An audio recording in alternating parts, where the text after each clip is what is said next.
there, and welcome to the Performance Cafe and a solo visit, just you and I this morning. Ooh, hot. Let me put that down for a second. I'm so glad you've joined me today. I have such a special guest for us on Friday in our Coffee Companion series. It's Osha Garriok, and truly, just listen to the interview. The lady has boundless energy and is busy doing great work, both in her new entrepreneurial venture as well as in the nonprofit space. And while we were talking, as always, the question comes up about performance, and Osha made a great point. And she said that often what we view as performance comes directly from what we view as success. And I thought, isn't that just true? And it's kind of obvious, but I wonder if we as managers in businesses ever think of it that way.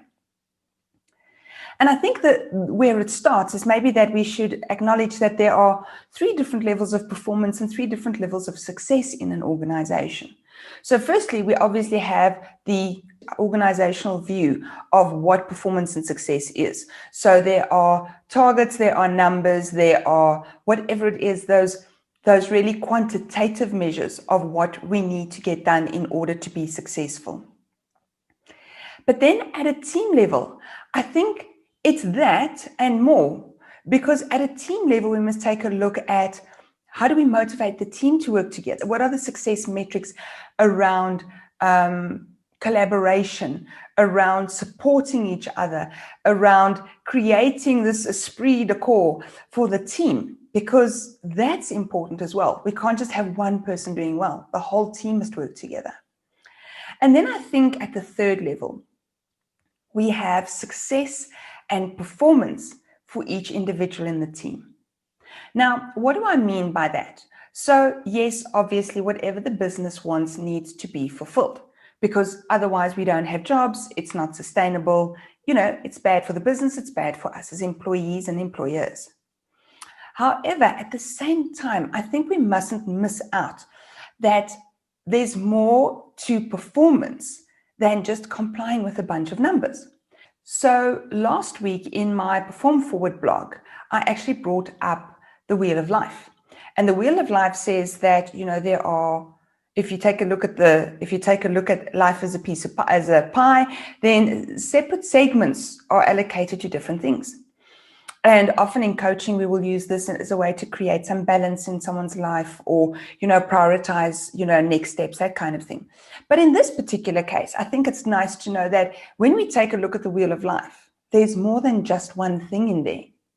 Yes, career is in there. Yes, personal development is in there. Yes, finance is in there, right?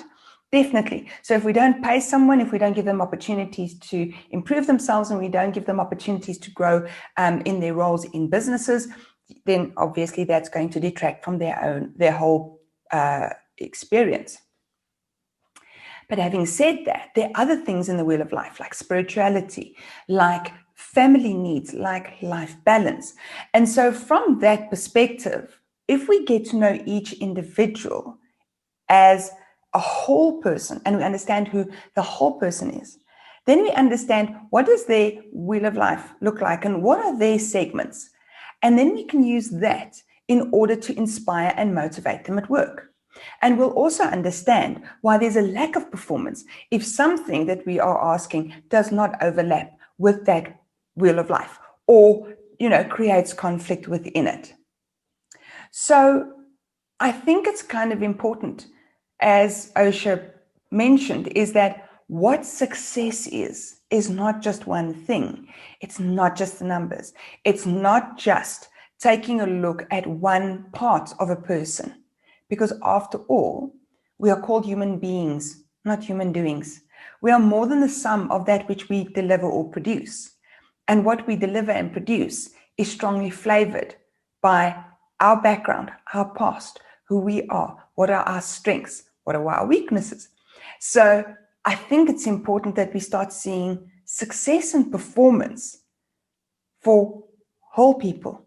And when we understand that, then we can take it up to success and performance for whole teams, and then for whole businesses. So I hope that this week you go and dip your toe into the life of every person that works with you or for you, so we can all get to know and understand each other at a deeper level, and we can understand what motivates and what inspires each of us. As always, I hope you've enjoyed this thought, and if you do, if you found us on YouTube, please like and subscribe. If you have found us on Facebook or on LinkedIn, please like, comment, and share, and then go to YouTube and subscribe as well. I look forward to seeing you on Friday when you and I are chatting with Osha Garriok. And until then, I hope you have a fantastic week. I'll see you soon.